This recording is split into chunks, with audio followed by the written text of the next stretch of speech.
Hi, I'm James Shillinglaw of Insider Travel Report, and I'm here with a familiar face because we've interviewed her a few times, Cindy Deoust, who is the President and CEO of American Queen Voyages. And American Queen is making a big announcement here, and we're going to hear from Cindy about that, as well as what the future looks like and what the company is going to be doing and focusing on. And you're going to find out about that and a whole lot more on Insider Travel Report. Now, Cindy, first of all, it's great to see you again virtually. We got to get together live one of these days. But yeah, You did. and we hopefully we will. I know we're talking about a trip coming up. But let's get to the heart of the matter right now. You are making some changes starting in early 2024 and into 2025. Can you tell us what those changes are to American Queen Voyages? Absolutely. And first of all, James, thank you so much for the opportunity to keep our community updated. I'd like to believe this is an evolution.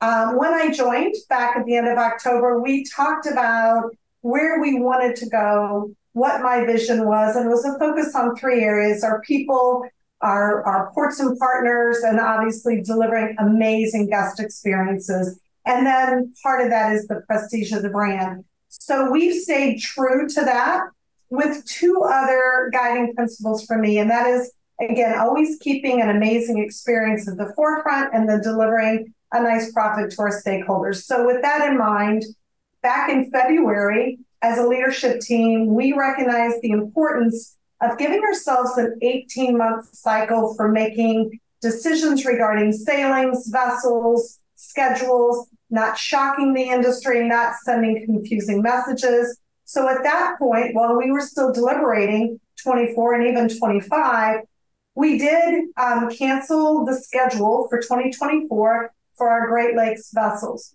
We also announced that we took the Duchess off the water. At that time period, I think that was a bit of a shock to the industry and sent out different messages. I continue to make sure that everyone knows we are here to stay. Mhm. We are committed to delivering upon those great experiences and doing it through much more immersive experiences, connecting more deeply with our destinations and our partners, and enhancing our culinary. So after we made, the decision not to post our schedules for the Great Lakes and for the Duchess, we look at what does 24 really look like for us and where do we want to put our focus. And I'm going to take a step back because I think it's always important as you look forward to think about where you began. So if I go to John Wagner's initial, what I call legacy for American Queen Voyages, really is a boy, a boat, and a dream. And Right. it talks about these amazing experiences sailing through the heartland of North America. That's what we want to get back to. It is a simplified operational model and one that, as we looked at, didn't make sense to operate our vessels on the Great Lakes on a long-term basis. So what we are sharing today is effective 24 season. We will no longer be sailing the Great Lakes, and Okay. we are actually going to divest ourselves of those two vessels. There are many organizations, I think many cruise lines that are taking a look at their assets, really deciding where you're going to deploy and where you're going to allocate your investments. So for us, it is the continued focus on the enhancement of the culinary, working more closely with those destinations, creating immersive experiences, and sailing to the places that our guests love the best. Mhm. I will say that I spent the first 6 months of my time on a bit of a listening tour, whether it was to our travel advisors, it was our guests, my crew, our partners, our suppliers. This wasn't a decision that was made lightly or Right. easily, but it really was made with the intent of where we go in the future to deliver again on an enhanced experience for our guests. Now you're dropping the Great Lakes for 24. Was it just not booking well, or this you just wanted to really focus in on what you do best and what your origins, which is basically river cruising? It was the latter. Our itineraries were very popular. It really Right. was the latter. It was a 6 month operation for us. We want to stay focused on more of the full year operations. And again, we have such beautiful itineraries that we haven't fully leveraged. We have partners that we haven't fully provided exposure and interactive experiences with. That for us, it was kind of coming back to the roots. Yeah, and that's great. And so now, I know I understand you're gonna sell those two ships. Anybody identified who's going to buy them yet? And might they operate again under a different brand? All of that is to be determined. Today is our announcement. We had not gone to brokers, to anyone, until we notified our own team, of course, our partners, and then give the notice out to the industry. So that is still to be decided. Okay. Now, you are dropping Great Lakes, but you are continuing to sell your Alaska next year. Were you thinking of dropping Alaska eventually, or are you going to stick with that for a while?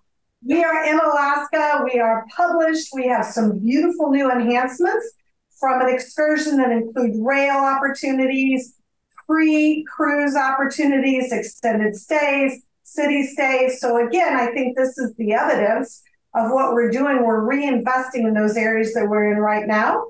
So 24 for Alaska is on sale, and we are there. Now, you mentioned you took American Duchess offline. Is that going to come back? American Duchess is kind of in that step behind the Great Lakes, and that we are evaluating for 25. Okay. With that particular vessel, there's lots of opportunities, whether it's growth, whether it is supporting some of our other vessels that may go on extended layups, whether it is for groups. We've had a lot of desire for groups. And I think the other piece to this, when we talk about back in the laboratory, what we're looking at is creating more options for our groups and for our charter clients. Right. That area continues to grow. They've asked for some shorter stay itineraries. So we're looking at how that dovetails into the overall schedule. And I'm very excited to say, as we look into 25, you're going to see 3 different tiers of service and product levels for our charters. So kind of the classic, build it your way, and then a premium. So what we're doing is, you see the theme, it always comes back to personalization, customization. How do we create the experience that is the very, very best in the industry? Now, so going into 24, you'll have obviously the classic, my favorite, American Queen, American Countess, and still sort of American Duchess in reserve if you end up having a lot of charter business. Is that what I'm getting right? And then you have Pacific Northwest as well, of course. Exactly. I think the Duchess' first opportunity to come back will be 25. And I say that because whatever we do, we want to do elegantly, and we don't want to try to launch and promote when there's not enough time to really sell the product. Most group charters are looking at 25 at this point. So likely for Duchess, it would be 25. The other thing that when we look at 24, so what's right around the corner, you'll see that we're releasing, and things that we've talked about have been moving from themed cruises to experiential cruises, where we have Dickie Bourbon, not Dickie Bourbon. We have Dickie Brennan coming on our bourbon cruise. There you go. Well, you can say Dickie Bourbon. That's fine. That will help us. I know you'll fix me on that. Okay. We have some really tremendous things in the work. Salmon Fest out in the Pacific Northwest, where we're looking at incorporating things such as really going out and catching your fish, bringing them back to the boat, being taught how to cook them right on the boat, match them with wine pairings. So again, we've talked a lot, James, about the value of being of the place. So everything from the menus to the activities, the entertainment, the different excursion choices, that's what we're building. So in 24, you're going to start to see some of those rolling out. No, that's great. And I just don't give up the wine cruise in the Pacific Northwest, because I think that's the one we're thinking I'm going to go on. But we are leaning into that one. We are looking at off-boat activities. Right. So again, our idea is to make it a much more immersive experience, and there's not an area better than the Pacific Northwest to do that in. Absolutely. So this is a sort of a simplification and a refocus of the company, really on those river cruises, with the Alaska expedition as well. But and then so now we don't have to write river, lake, and expedition, right? So that's good for me. I mean, I'm happy with that as an editor. But it really, I mean, you always were incredibly strong. One of my favorite river cruises is American Queen, American Countess. In the Mississippi, and of course, you offer a lot of different kinds of itineraries on the Mississippi and the Upper Mississippi. And I think that if I were to close out with a summary at AQV, we really want to be about quality, not quantity. We want to do what we do best, and we want to continue to make it better and better. We're refocusing, as you've talked about, where our vessels, our crew, hospitality, award-winning itineraries, that's what we want to be known for. And that's really where we're going to stay laser focused. Now, what's selling really well for AQV this year into the mix? What of your river cruises are really booking well now? Well, probably the first to go always is the American Empress. So it's a smaller vessel, and it's such a unique area that she gets full very, very quickly. Queen is doing well. Countess is doing well. Great Lakes are doing well. So we're having a good year.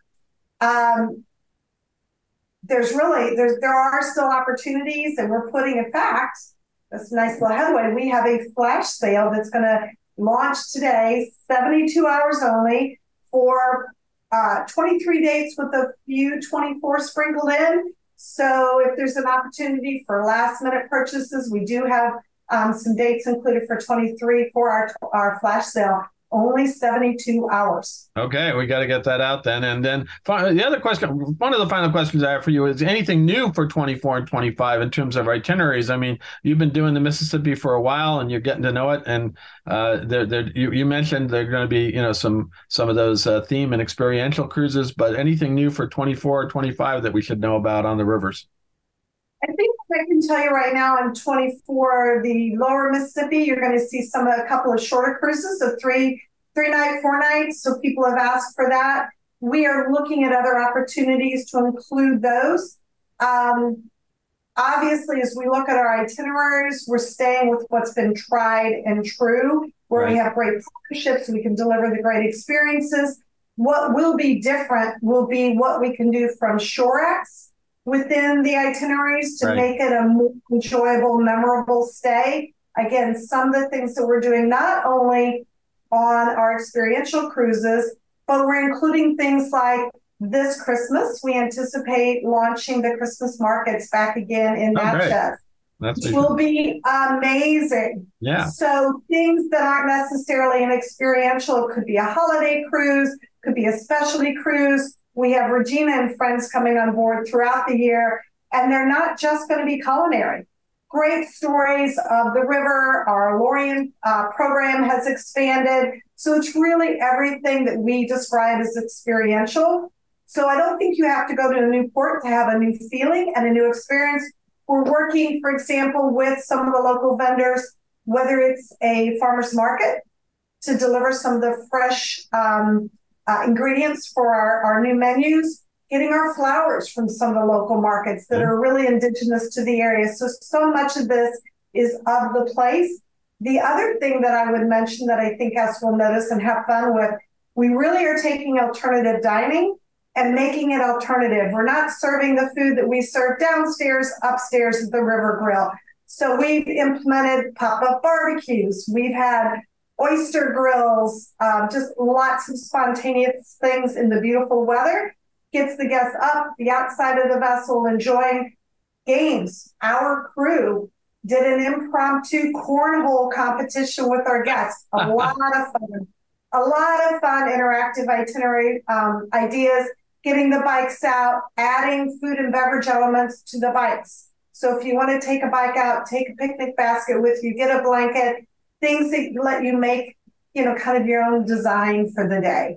Fantastic. Now, anything else you want to tell our we're up to 120,000 travel advisors now about American Queen Voyages going forward, the sort of new strategy going forward? I mean, we've talked a lot about this already, but anything else you want to emphasize? I think what I always want to say to this community is we appreciate you so much. You are the heart of our success. We have new webinars. We still have hosted fam trips that are available. I am happy if it's ever a value to speak on your behalf, to speak to a community of yours, get our regional account managers engaged. We are here to help you be successful. And we want to thank you for the support that you've shown us, particularly as we started the 2023 year. And where can our advisors go to get more information about the itineraries going forward for 24-25? The best place is come to our website, AmericanQueenVoyages.com. Fantastic. Well, Cindy, it's great to see you. Looking forward to getting back on the rivers with you soon. And as I know, I'm a believer in this product. I think I've been following you and then your predecessors and of course John Wagner for a long time and love the ships. And I've never personally been on the lake cruisers. My colleague has, but I would never miss a chance to be on the river with you folks. So it's great to see you. And again, thank you for taking the time today to tell us about this latest new strategy and what you're doing. Well, thank you, James. One closing remark on because you mentioned John. John and his family are actually on an Alaskan expedition cruise right now. Just texted back with some social pictures, beautiful of the family, said it's best experience he's ever had. I would say for the travel agents, if you don't know about Alaska or know about our product, please let us help educate you because it is such a differentiator. It's different than the full expedition. And it's not just a trip to Alaska. So that would be the other value that you can bring to your guest. Understand what that package and what that sailing offers, and let us help you sell it. Fantastic. Well, again, thank you, Cindy. And so, go to the website, find out about new itineraries for 24. Check out the Alaska product, and of course, the classic everybody loves On the Mississippi and the rivers, the Columbia and Snake Rivers. These are amazing river cruise products, and you can book your clients on them now. I'm James Shillinglaw, and this is Insider Travel Report.